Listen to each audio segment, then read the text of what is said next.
Parménides de Elea, el filósofo presocrático de la no dualidad, muy similar al Advaita Vedanta. Fijaros, Parménides decía, el ser es y el no ser no es. Y ahora os voy a leer un verso del Bhagavad Gita del capítulo segundo, ese maravilloso capítulo del Sankhya Yoga, que dice, lo irreal nunca viene a la existencia y lo real nunca deja de existir. Fijaros la analogía con el ser es y el no ser no es de Parménides. Soy Pedro Noé, estoy haciendo una serie estoy desarrollando un proyecto buscando ese hilo áureo de la no dualidad en la historia espiritual de la humanidad. He escrito este libro, el Bhagavad Gita, el Yoga de la Sabiduría, que contiene el Gita de acuerdo a Gandhi, y también he traducido prácticamente toda la obra de Swami Vivekananda. Parménides, que nació aproximadamente en el 515 a.C., es uno de los filósofos presocráticos más influyentes. Es frecuentemente considerado como el primer pensador occidental que plantea una visión radicalmente no dual, una visión advaita de la realidad superior mediante argumentos lógicos y racionales. Y os leo una frase de Parménides que es fantástica. Dice, todo lo que hay ha existido siempre. Nada puede surgir de la nada. Y algo que existe tampoco se puede convertir en nada. El cambio es una ilusión. Fijaros las similitudes, ¿no? Gaudapa, por ejemplo, del Jnana Yoga, el fundador del Jnana Yoga antes que Shankara, decía esto, que nada puede surgir de la nada.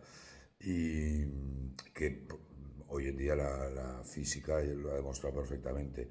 Y el cambio, decía Parménides, es una ilusión, y el Vedanta habla de Maya. Las similitudes son impresionantes. Sobre la naturaleza. Su obra principal es un poema filosófico titulado Sobre la naturaleza. Os voy a leer un extracto porque creo que es muy interesante. Decía la diosa, pues bien, yo te diré, guarda bien la palabra que escuchas. ¿Cuáles son las únicas vías de investigación que se pueden pensar? La primera, ¿qué es y qué no es posible que no sea? Es el camino de la persuasión, pues acompaña la verdad. La segunda, ¿qué no es y qué es necesario que no sea? Este camino, te digo, es por completo impracticable, pues no podrías conocer lo que no es factible, ni expresarlo. El poema está dividido en dos partes principales, es decir, la vía de la verdad, el aletheia, y aquí expone que la realidad es accesible solo mediante la razón pura. El Gita define el camino del conocimiento, el Jnana Yoga para la realización de la liberación, el moksha. Y hay un verso del capítulo quinto, hay muchos, pero os voy a leer uno, que dice, aquel conocimiento que permite ver la indivisa realidad imperecedera Atman en todos los seres vivos, es Sattvic Jnana. En este poema también nos plantea la vía de la opinión, el doxa. Parménides describe el mundo tal como aparece a los sentidos y la percepción común de los mortales, que él considera ilusorio o engañoso, que como hemos comentado es extraordinariamente similar al concepto de Maya. El Gita nos dice, Atman es incognoscible por los sentidos, inconcebible por la mente inmutable. Sabiendo esto, no debes afligirlo. Y Ramakrishna, Sri Ramakrishna Paramahansa decía, Brahman está más allá de conocimiento e ignorancia, está más allá de Maya, la ilusión de la dualidad. También nos decía lo que es, lo que no es, no es. Y este es el núcleo de su famosa frase. Es decir, el ser es y el no ser no es. Parménides argumenta que el no ser, es decir, la nada, es absolutamente impensable e inefable. No se puede concebir ni expresar nada sobre lo que no es, porque pensarlo ya implicaría una contradicción. Pensar algo es relacionarlo con el ser. Y en el Bhagavad Gita, como hemos leído al principio, nos dice que lo real no tiene ser y lo real no tiene ser. ¿Qué es el ser según Parménides? Vamos a leer un trozo para que entendamos cómo lo consideraba. Y Parménides decía, solo queda el camino de qué es. En él hay signos muy numerosos, que es no nacido e imperecedero, entero, único, inmovible, inacabable, ni fue ni será, porque ahora es todo junto, uno y continuo. Pues ¿qué nacimiento le buscarías? ¿Cómo y de dónde crecería? Del no ser no permitiría que digas ni pienses nada, pues no es posible decir ni pensar lo que no es. Es inmóvil en los límites de poderosas ataduras, sin principio ni fin, porque génesis y destrucción han sido arrojadas lejos, y la verdadera convicción las ha expulsado. Es lo mismo para mí desde donde comience, pues allí volveré de nuevo. ¿Qué es lo que nos está diciendo sobre el ser?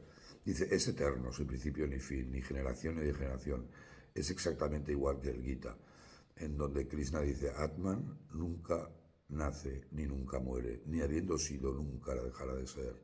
No nacido, eterno, imperecedero, primigenio, Atman no muere cuando el cuerpo muere. Segundo, nos está diciendo que es inmutable, que no cambia, porque el cambio implicaría pasar del no ser o viceversa. Y Krishna también nos dice en Gita, pero aquellos que adoran a lo imperecedero, el Nirguna Brahman, lo indefinible, lo inmanifestado, lo omnipresente, lo impensable, lo inamovible, lo inmutable y lo eterno. Parménides también nos dice que es uno e indivisible, no admite partes, diferencias internas ni vacío, es continuo, no hay disrupción. Y hay un verso fantástico del Gita que dice, cuando el yogi ve la diversa variedad de seres vivos, está contenida en el uno, y que toda la evolución proviene solamente de ese uno, se vuelve uno con Brahman. Parménides también nos dice que es inmóvil, no hay lugar donde moverse, ni vacío para moverse hacia él. Y Krishna nos dice en el capítulo 13, fuera de todos los seres y sin embargo dentro, inmóvil pero en movimiento, tan sutil que es imperceptible, tan lejos y tan cerca. Este Brahman indiviso, sin embargo, existe como dividido en todos los seres. Debe ser conocido como el sostenedor de todos, sin embargo es también su destructor y creador. Parménides nos dice también que es perfecto y completo. Es como una esfera perfecta en todas direcciones, sin carencias. Y hay un verso muy similar en el capítulo 5, donde Krishna nos dice, quienes habiendo conquistado el ciclo de nacimiento y muerte, el samsara, en este mismo cuerpo, cuya mente está anclada en la igualdad, descansa en Brahman, porque el Brahman perfecto es igual para todos. Es decir, Parménides afirma que el pensamiento solo puede dirigirse a lo que es. No hay pensamiento del no ser. Y Parménides decía, pues lo mismo es pensar y ser. El ser es, por tanto, uno solo, sin multiplicidad ni diferenciación real. Todo lo que parece múltiple, cambiante, divisible o movimiento, es decir, el mundo de los fenómenos, el universo manifestado que vemos, pertenece a la opinión de los mortales, basada en los sentidos y no en la verdad racional. Y fijaros que en el siglo XX la física y la matemática occidental llegan a las mismas conclusiones. Y os leo una reflexión de mi admirado Erwin Schrödinger, premio Nobel de física y se considerado como el padre de la mecánica cuántica, y decía, la unidad y continuidad del Vedanta se refleja en la unidad y continuidad de la mecánica de ondas, totalmente compatible con el concepto del todo es uno del Vedanta. La multiplicidad es solo aparente. Es decir, solo existe el ser uno. Parménides no usa el término no dualidad para su demostración de que solo existe el uno, indivisible e inmutable, y que toda división o cambio es ilusorio. Lo convierte en uno de los más puros exponentes antiguas de esta visión no dual. Y su mensaje, fijaros que es muy similar a Adi Shankara, que decía, Brahman es lo único real, el mundo es ilusión, el alma no es diferente a Brahman. Su poema sobre la naturaleza sigue siendo para muchos la exposición más concisa y contundente de la no dualidad racional en la historia de la filosofía. Desde la perspectiva del Advaita Vedanta, Parménides es considerado como el expositor más antiguo y riguroso en Occidente de esa visión no dual. Niega toda dualidad fundamental, ser versus no ser, uno versus muchos, cambio versus permanencia, subjeto versus objeto, en el sentido de que pensar y ser son lo mismo. Lo mismo es el pensar y el ser.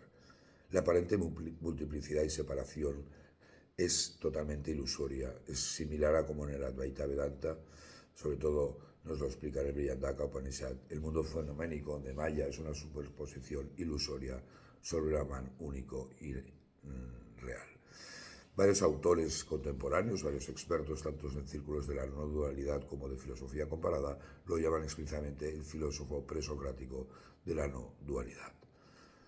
A diferencia del Advaita, donde la realización no dual implica que Atman es Brahman, Parménides llega a esta conclusión casi puramente por la vía lógica, deductiva, rechazando los sentidos como fuente fiable de verdad, exactamente igual que el Vedanta. Es una no dualidad más racional y menos experiencial que la oriental, pero igualmente radical. Su pensamiento fundió la escuela eleática con Zenón de Elea y Meliso e influyó decisivamente en Platón, quien lo admiraba profundamente. Pensar que con Platón hay muchas similitudes también con el Advaita Vedanta. Por ejemplo, el mito de la caverna se compara con el Maya y luego el árbol invertido también. Y también creía la mortalidad del alma. Paradójicamente, su negación del cambio y la pluralidad obligó a filósofos posteriores, como Aristóteles o los atomistas, a intentar reconciliar la razón de Parménides con la experiencia del mundo cambiante, es decir, de los sentidos. La asombrosa coincidencia entre el poema de Parménides y las enseñanzas de Krishna en el Gita no es una mera curiosidad histórica, sino la prueba de una verdad universal que trasciende fronteras y épocas, mientras que en la India esa verdad se transmitió a través de la revelación y la experiencia mística. En Grecia nació el rigor del encuentro puro. Espero que os haya gustado este vídeo, que le deis un like, que lo compartáis y que comentéis lo que deseéis porque es interesante para todos conocer vuestros puntos de vista. Muchísimas gracias, Namaste.